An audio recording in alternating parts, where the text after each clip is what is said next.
Cái gì?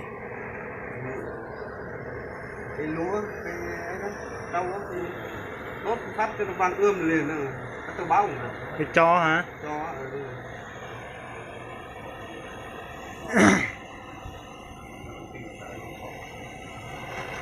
Sắp hoàn thiện không?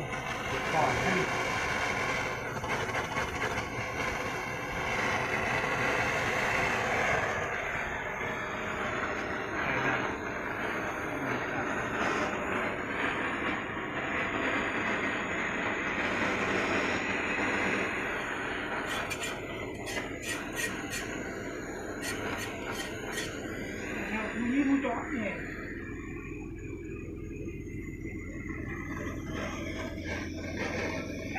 dám hai thằng luôn thì nhéo đéo như nó nhéo được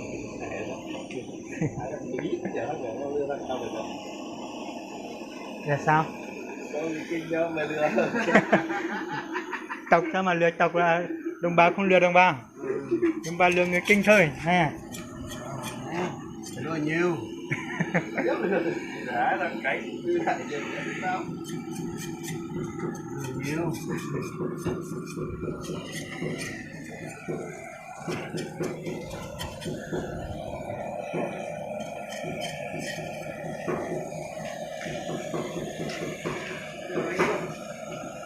Đi sao? Rồi đi.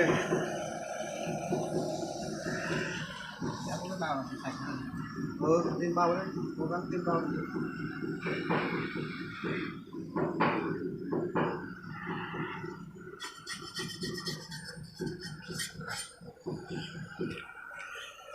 lấy cao lên cái này nữa cao hết nha đấy nha cao hết cái vào lúa ấy ok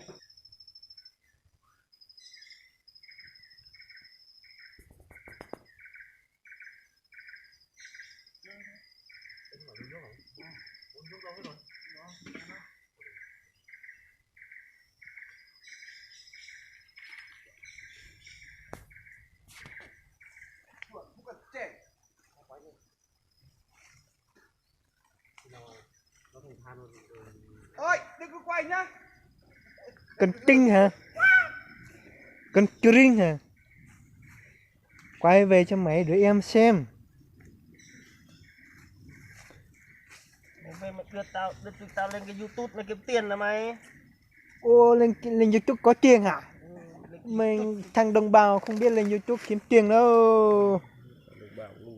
Đồng bào ngu lắm, người Kinh à. Đéo khôn được như người Kinh đâu Mà thằng người Kinh toàn bị đồng bào lừa thôi. Thằng người Kinh khôn lắm. mày nhìn đây cái thằng đồng bào đây thằng đồng bào con đại bàng đó con đại bàng vừa làm thịt xong á Ôi, thằng vàng á trắng vừa bán xong á con đại bàng lấy súng hai đằng bắn này. bới được luôn rồi đó Đây có con gà rừng này. Chú, có con gà rừng bị cột chân này, chú, con le này. 17 được đó đúng mẹ ấy con đại bàng này phải nấu giả cầy mới ngon Con vịt trời. mày cho nhiều mắm tôm hôm mai chân cơm ăn cho nó ngon cho hết mắm tôm luôn tối nó có ếch đúng rồi dùng vậy cho tắm phải xa xa tí nữa vui vẻ Tắm luôn.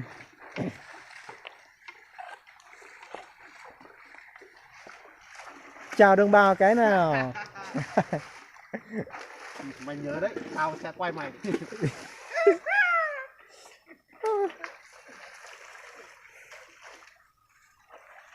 nó đừng đến đứt lửa nên nó đi vừa vang nó đục khối nó phát có cái giá nữa ở cái giá đấy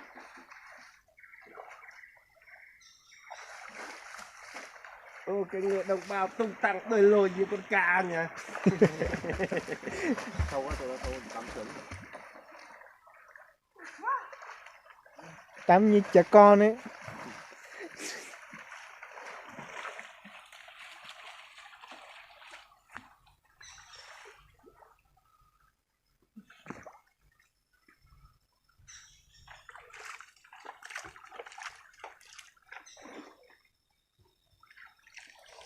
mình quá đi con hồi bạn nó cắn nhiều quá